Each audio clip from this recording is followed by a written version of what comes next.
Dear students, welcome to the next lesson of chapter 7 coordinate geometry.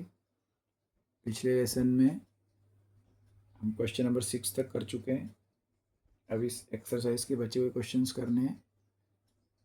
Question number 7, find the point on the x axis which is equidistant from 2, -5 and -2, 9.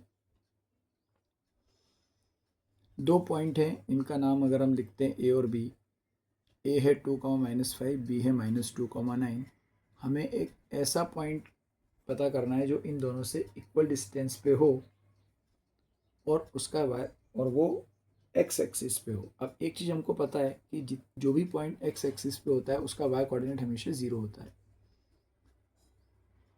तो हमने start किया solution. Let the required point be P x, 0. ये जो point है जिसकी ए से distance और B से डिस्टेंस इक्वल है उसको हमने मान लिया पी एक्स, 0. एक्स कोऑर्डिनेट कुछ ना कुछ होगा और वाई कोऑर्डिनेट 0 है. हम इस कंसेप्ट को यूज़ करेंगे कि पी ए और पी बी इक्वल हैं. ए के कोऑर्डिनेट लिख लिए, बी के कोऑर्डिनेट लिख लिए. क्वेश्चन के हिसाब से ये पॉइंट इक्विडिस्टेंट है, मतलब दोनों से सेम डिस्टेंस पे है. तुम्हारा सॉल्यूशन यहाँ से स्टार्ट होगा P A equal to P B. तो एक्स, 0 की डिस्टेंस एक बार इससे निकालेंगे, एक्स, 0 की डिस्टेंस एक बार बी से निकालेंगे. यहाँ से बनेगा एक्स -2 और यहाँ से 0 -5. पी ए का आगे एक स्टेप में क्या लिखना पड़ेगा, x -2 whole square plus 0 -5 whole square. ये हो गया पी ए इक्वल टू के उस तरफ राइट हैंड साइड में पी बी x, 0 और -2, 9. तो x -2 होल स्क्वायर और 0 -9 होल स्क्वायर. इसमें y कोऑर्डिनेट, ए में y कोऑर्डिनेट नेगेटिव था, बी में x कोऑर्डिनेट नेगेटिव है. x -2 होल स्क्वायर को ऐसा कैसे लिखेंगे, ये माइनस माइनस प्लस 0 + 5 5 और 5 का स्क्वायर 25. सिमिलरली यहाँ पर हो जाएगा माइनस माइनस प्लस. तो अब यहाँ पर मिल गया x + 2 होल स्क्वायर. LHS में मिला x -2 होल स्क्वायर, RHS में मिला x + 2 होल स्क्वायर. और ये 0 -9 ही आएगा और -9 का स्क्वायर 81.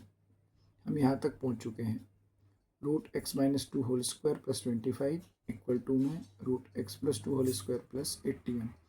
अब ये दोनों तरफ से अगर स्क्वायर रूट ख़त्म करने हैं तो हम इक्वेशन के बोथ साइड स्क्वायर कर देंगे. हम इक्वेशन के बोथ साइड LHS RHS में सेम ऑपरेशन कर सकते हैं. कोई नंबर प्लस करने की ज़रूरत है किसी क्वेश्चन में तो कर सकते हैं, मल्टीप्लाई कर सकते हैं, डिवाइड कर सकते हैं. सिमिलरली हम LHS RHS दोनों तरफ स्क्वायर कर सकते हैं. तो मैं लिखते हैं स्क्वायरिंग ऑन बोथ साइड्स. जब मैं इसका LHS का स्क्वायर करूँगा तो स्क्वायर से स्क्वायर रूट ख़त्म हो जाएगा. यहाँ पे मैं लिखूँगा, इस पूरे को लिख के उसके ऊपर स्क्वायर लगा दिया. RHS में भी जो था उसके ऊपर स्क्वायर लगा दिया. तो नेक्स्ट स्टेप में स्क्वायर से स्क्वायर रूट. ये स्टेप हर बार लिखने की ज़रूरत नहीं पड़ेगी, जो आपको प्रैक्टिस हो जाएगी तो आप स्क्वायरिंग बोथ साइड लिख के डायरेक्ट इसका स्क्वायर रूट हटा सकते हो. तो इधर मिल जाएगा x -2 whole square plus 25, x + 2 whole square plus 81. अब इक्वल टू के दोनों तरफ इक्वेशन के दोनों साइड लेफ्ट और राइट हैंड साइड दोनों में हम स्क्वायर रूट अब गायब हो चुका है. अब इन इक्वेशन को सिंपली सॉल्व करना है जैसे हम करते थे. यहाँ पर a -b होल स्क्वायर की आइडेंटिटी लगेगी, a² - 2ab + b² और प्लस 25. RHS में a + b होल स्क्वायर की आइडेंटिटी लगेगी, a² + 2ab + b² और प्लस में 81. x² दोनों तरफ से कैंसिल आउट हो जाएंगे. इधर भी x² है, इधर भी x², दोनों ही पॉजिटिव है, कैंसिल. 4x इधर निगेटिव है, इधर पॉजिटिव था वो भी इधर आके निगेटिव हो जाएगा. -4x -4x. ये 4 25 + 4 29 और इधर 81 + 4 85. 85 और ये 29. तो हमने अगली स्टेप में क्या किया, स्क्वायर ख़त्म कर दिया, x² से x² कैंसिल आउट कर दिया. वेरिएबल LHS में ले गए दोनों x वाली टर्म, और कांस्टेंट इनसे दोनों नंबर हैं, ये RHS में चले गए. जो हमारी सिंपल इक्वेशन को सॉल्व करने की मेथड होती है, -4x -8x, 85 - 29 मिलेगा 56। अब x कैलकुलेट करना है तो -8 डिवाइड में लेके जाना पड़ेगा, x equal to 56 divided by -8, तो x का आंसर आ गया -7। क्वेश्चन था ऐसा पॉइंट जो x एक्सिस पे हो और दोनों से इक्वल डिस्टेंस पे हो, तो हमने दोनों की डिस्टेंस को इक्वल रख के सॉल्यूशन स्टार्ट किया। पॉइंट x एक्सिस पे है इसलिए हमने उसका y कोऑर्डिनेट 0 ले लिया। अब हमारे पास सिर्फ x कोऑर्डिनेट ही बचा, तो इक्वेशन में सिर्फ x ही बचेगा, एक अननोन, जिसका आंसर आ गया -7। तो आंसर हो गया the point is that required point will be -7, 0। बढ़ते हैं आगे। Next question, question number 8, find the values of y for which the distances between point P 2, -3 and Q 10, y is 10 units. इस exercise के starting के 3-4 question में हमारे पास points दोनों available रहते थे, चारों coordinate x1 y1 x2 y2, और हम डिस्टेंस कैलकुलेट करते थे। यहाँ डिस्टेंस गिवन है, पी और क्यू की डिस्टेंस इतनी है और 4 कोऑर्डिनेट में से 3 दिए हैं, एक कोऑर्डिनेट अननोन है जो फाइंड करना है। Find the values of y। तो हमने डिस्टेंस फार्मूला अप्लाई किया, x2 - x1 10 - 2 whole square, y2 - y1 y -3 whole square. इन दोनों पॉइंट के बीच की डिस्टेंस है 10। तो यहाँ पर RHS पहले से पता है कि 10 है, ये नोन है और ये अननोन है। 10 - 2 होगा 8, 8 का स्क्वायर। यहाँ पर अगली स्टेप में माइनस माइनस प्लस, तो ये हो गया y+3 होल स्क्वायर। ये रूट के अंदर है, इक्वल टू 10। अब ये स्क्वायर रूट खत्म करना है, आगे बढ़ना है, सॉल्व करना है क्वेश्चन को, तो रूट स्क्वायर रूट का साइन खत्म करना ही पड़ेगा।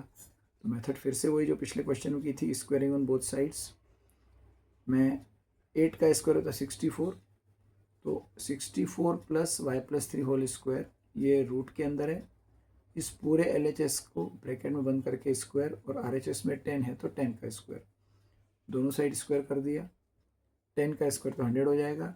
इधर स्क्वायर से स्क्वायर रूट का साइन खत्म हो जाएगा, तो मेरे पास बचेगा 64 + y+3 होल स्क्वायर। अब यहाँ पर a + b होल स्क्वायर की आइडेंटिटी अप्लाई कर देंगे।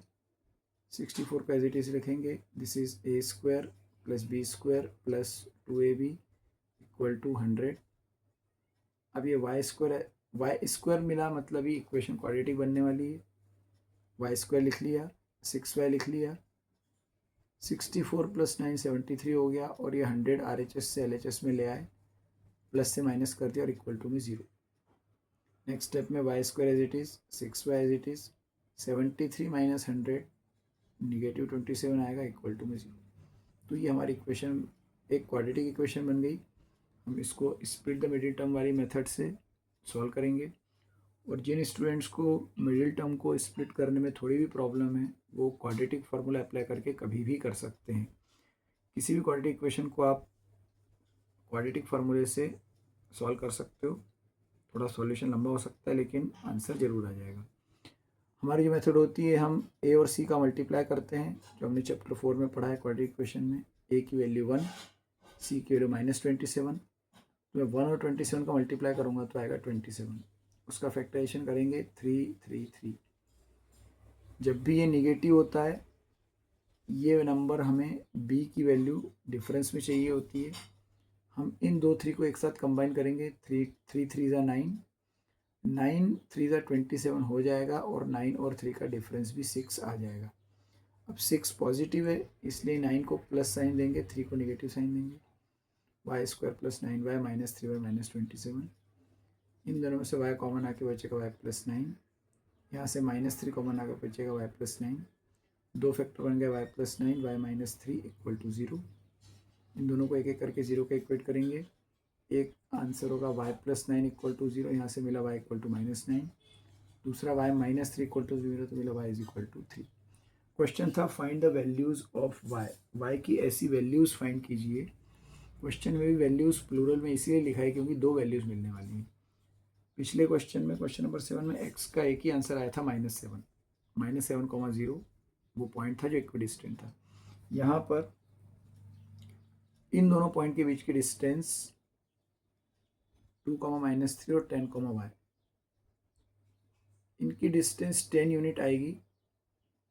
अगर मैं y पुट करता हूँ 3, 2, -3 और 10, 3 की डिस्टेंस भी 10 ही आएगी, और 2, 3 और 10, -9 इन दोनों पॉइंट की डिस्टेंस भी 10 ही आएगी।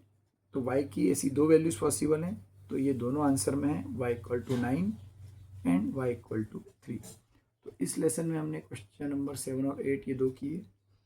नेक्स्ट लेसन में हम इस एक्सरसाइज के बचे हुए दो क्वेश्चन 9 और 10 करेंगे, उसके बाद हम आगे बढ़ेंगे। मिलते हैं अगले लेसन में। Thank you.